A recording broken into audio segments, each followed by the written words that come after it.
Hello everyone and welcome to Celt's YouTube channel.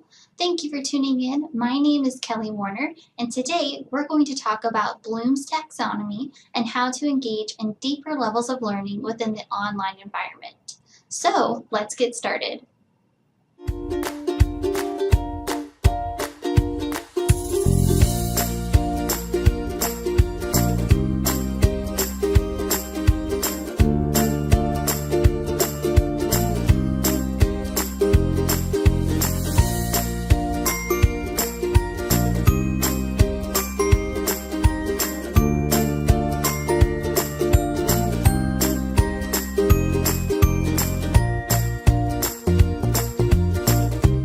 During this video, I want to give you a brief overview of Bloom's taxonomy and some tips for how to engage students in deeper levels of thinking within the online learning environment.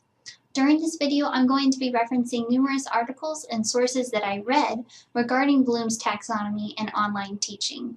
A comprehensive list of my references will be located in the description box of this video. For this video, we are going to be looking at Bloom's revised taxonomy of cognitive processes. I'm sure that most of you are aware of Bloom's taxonomy, but for those of you who are not, Benjamin Bloom created this taxonomy or hierarchy of cognitive processes in learning in 1956. This hierarchy was intended to help educators create learning objectives and learning outcomes. In 2001, Bloom's taxonomy was revised for clarity. And during this video, we're going to be using the revised version of Bloom's taxonomy. Within Bloom's taxonomy are 6 dimensions or 6 levels of learning. The first dimension is remember, which refers to the ability to retrieve relevant knowledge from the long-term memory. This is the most basic level of learning. The second dimension is understanding, which refers to the ability to determine the meaning of instructional messages, including oral, written, and graphic communication. The third dimension is apply, which refers to the ability to carry out or use a procedure in a given situation. The fourth dimension is analyze, which refers to the ability to break material into its constituent parts and detect how the parts relate to one another and to an overall structure or purpose.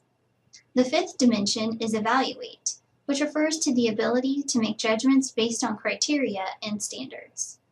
The final and highest dimension is create, which refers to the ability to put elements together to form a novel, coherent whole, or make an original product.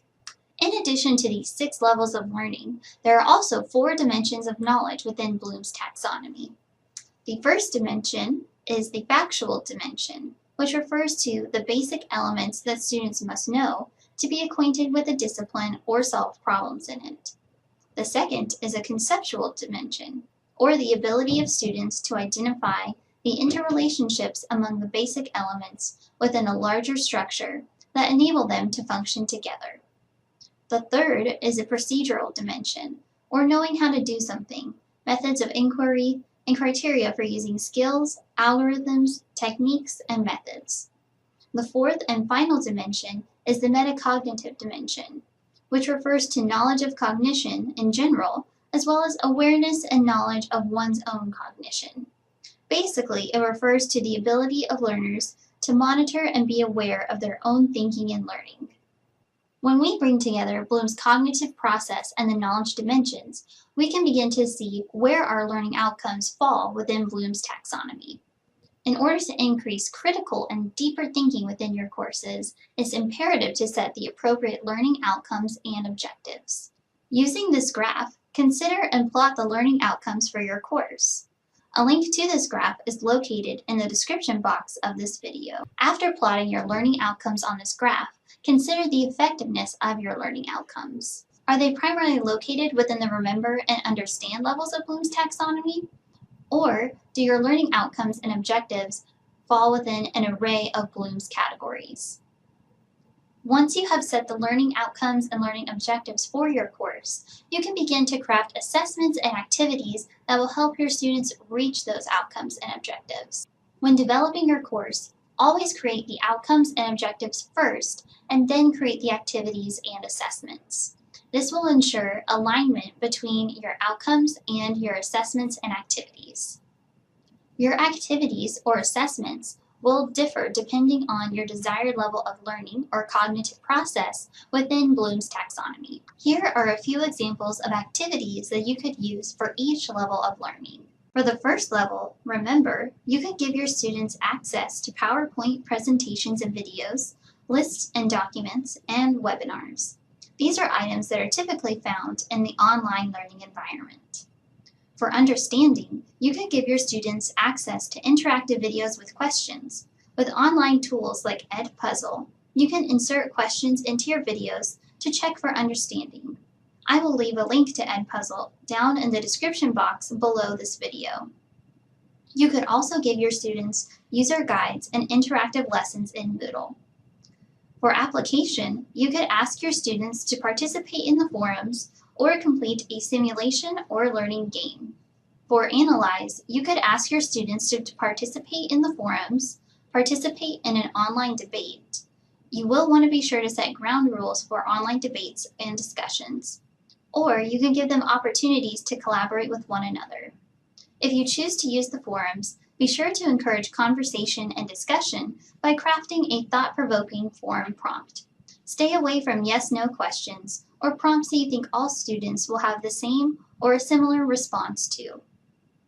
For Evaluate, you could ask your students to participate in a research-based inquiry, to assess the validity of arguments and sources, and participate in online scavenger hunts.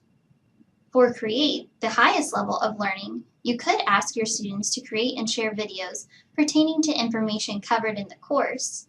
You could ask each student to teach the rest of the class about a given topic, or each student can demonstrate their learning through the creation of a portfolio. These are just a few activities that you can incorporate into your online courses. I hope that you will use your creativity and expertise to use new and exciting ways to encourage your students to think more critically and at a deeper level. Teaching and learning online does present challenges, but it also presents opportunities for instructors and students to engage with one another in ways that they could not in the face-to-face classroom. To learn more about teaching online, be sure to watch our videos, and please subscribe to our channel by selecting the red subscribe button below. Thank you for watching and have a wonderful day.